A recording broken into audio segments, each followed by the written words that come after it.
ته اسلام غواړې که جمهوریت غواړې؟ هلکه په اسلام په جمهور کې تقابل ده کله؟ دا خو داسې ده که ته ووایې چې اسلام غواړې که خلافت غواړې، دا خو داسې ده که ته اسلام غواړې که امارت غواړې، اسلام غواړې که صدارت غواړې. یو نظام حکومت ده، یو په نظام حکومت کې قانون ده، په نظام حکومت خو توسع ده.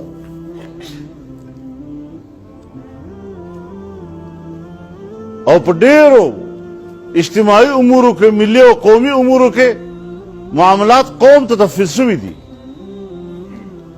چې دا معاملې تاسو په خوله طی کوئ.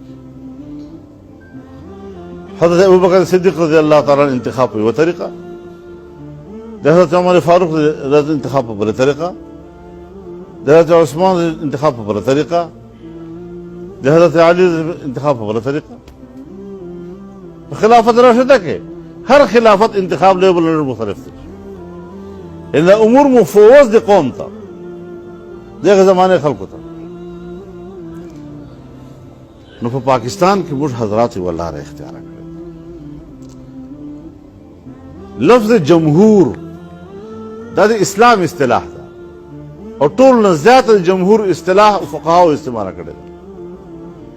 لیکن نن موږ کوم چې جمهوریت وایو خلک معنی کې ډیموکریسی، او ډیموکریسی معنی عوام کی حاکمیت. نو حاکمیت خو د الله ده، عوام کی حاکمیت څه مطلب شي؟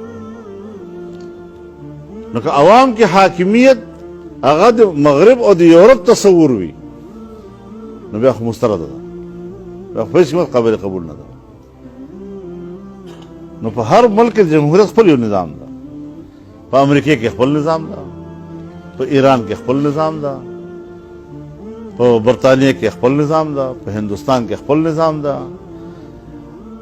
او نظریه دا ده چې قانون به جوړېږي د معاشرې په خواهش. نو که معاشره خواهش وکړي چې نر به له نر سره نکاح کولی شي نو دوی قانون جوړ کړي چې دا روان. په ډېرو ملکونو کې شته.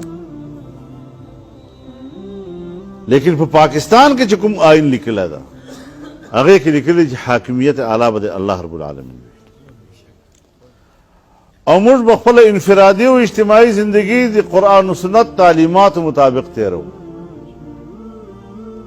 او د عوامو منتخب خلق به په مخ ته مځکه د الله د نیابت فرض ادا کوي. دا قرارداد مقاصد کې دي. او بیا لیکي چې اسلام به د پاکستان مملکتي مذهب وي. هر قانون به د قرآن و سنت تابع وي او قرآن و سنت منافي به یو قانون هم نه. دا شی چې پکې راغی نو دې نه خو معلومه ده چې مغربي جمهوریت خو نشته. موږ د خپل پاکستان د ماحول او د قوم د عقیدې مطابق قرآن و سنت بنیاد وګرځاو. اوس که هر څو اکثریت یو معاشره هر څه غواړي خو چې آئین څو پورې دا ټکي لیکلي تر هغو پورې دا ټول شیونه بې معنی. اوس عمل کول دي په دې باندې، عمل نسته په باندې. نو که یو سړي کلمه ویلي او دا په دین عمل نه کوي نو ته کافر ورته وایې او کوشش به کوي چې اصلاح یې وکړي، دعوت ورکړي، لمانځه ته یې ور مخکې، روزې ته یې ور مخکې، دین ته یې ور مخکې. نو اجتماعي طور باندې مملکت هم عمل نسته. نو عملیت طرف ته جدوجہد کول او محنت کول دا ذمہواری پتا. تکفیر ته خو ولا درته دا کوم چې دا فلسفه راځي اسلام یا جمهوریت. جمهوریت یو نظام ده، نظام حکومت. په دغه نظام حکومت کې به شریعت قانون وي. خلافت یو نظام حکومت، په دې کې به قرآن سنت قانون وي. خو چونکې دغه اصطلاحات د حکومت په حواله باندې په اول زمانه کې په نن زمانه کې هغه اصطلاحات زاړه چې کوم متروک سول، نوي اصطلاحات وجود پیدا کړ. دومره توسع په معاشرو کې په انسانیت کې موږ دا دومره ځانونه دومره بند کړي دي له حجرې نه بهر نه وځو. ځکه موږ حضرات وایي چې دا شریعت و طریقت و سیاست دا چې سره جمع کړي نو اسلام به جوړېږي. دا موالید ثلاثه دي د اسلام لپاره. که خالي شریعت و او طریقت و سیاست معاون نو نو دا تنگ نظر پیدا کوي. او چې طریقت وي او شریعت و سیاست معاون نه وي نو دا بیا رهبانیت پیدا کوي. بس چې خانقاه کې حجرې ته ننوځي بیا په حجرې کې بیا په حجرې کې راټولې دي او راټولې دي حجرې کې دې کښېنئ سر به دې ښکته نیولی بس په دغې کې باخته دا رهبانیت ته نږدې ماحول ده او اسلام د رهبانیت خلاف دی.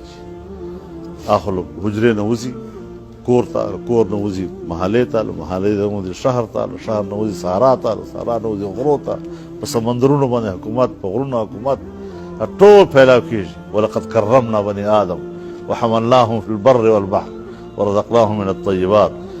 دا فلسفه د قرآن کریم.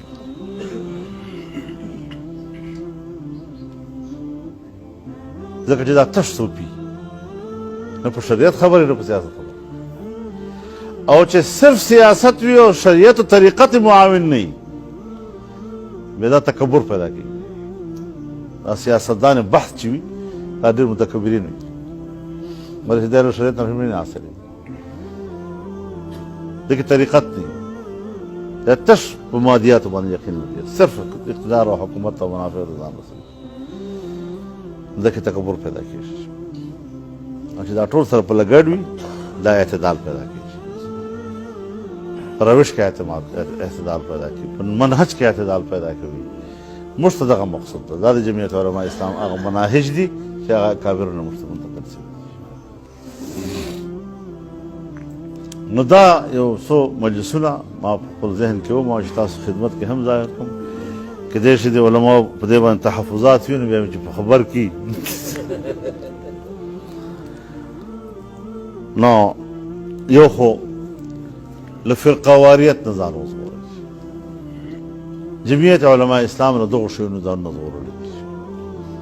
څومره ماحول په موږ باندې تېر تللی، دا شیعه او سنیه، مرګونه، قتلونه، او موږ په ماحول کې دا ماحول به هم موږ په ماحول کې جوړېدی.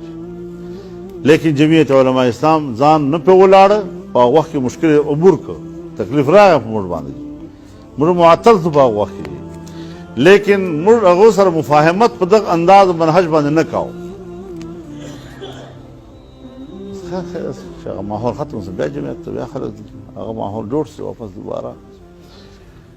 نو ما تاسو ته عرض وکړ چې دغه فرقهواریت فرقې خو موږ نسو ختمولی، خو اوسېږو خو یو ځای. فرقې خو لا پرېږدئ، هندو به دلته اوسېږي، عیسايي به هم دلته اوسېږي، سیک به هم دلته اوسېږي، شیعه به هم دلته اوسېږي، بریلی به هم دلته اوسېږي، اهل حدیث به هم دلته اوسېږي. نو موږ خو جبر نسو کولی په چا باندې چې ته دا خو د رایو بدله کړه. لیکن که موږ اختلاف کې نرمي پیدا کړو او دی د ما احترام ساتي، زه د هغه احترام ساتم، دی د ما لحاظ وساتي، زه د هغه لحاظ وساتم، دا شیونه رش په اعتدال کې وي سره او په امن وي سره، اصل شی خو دغه دی.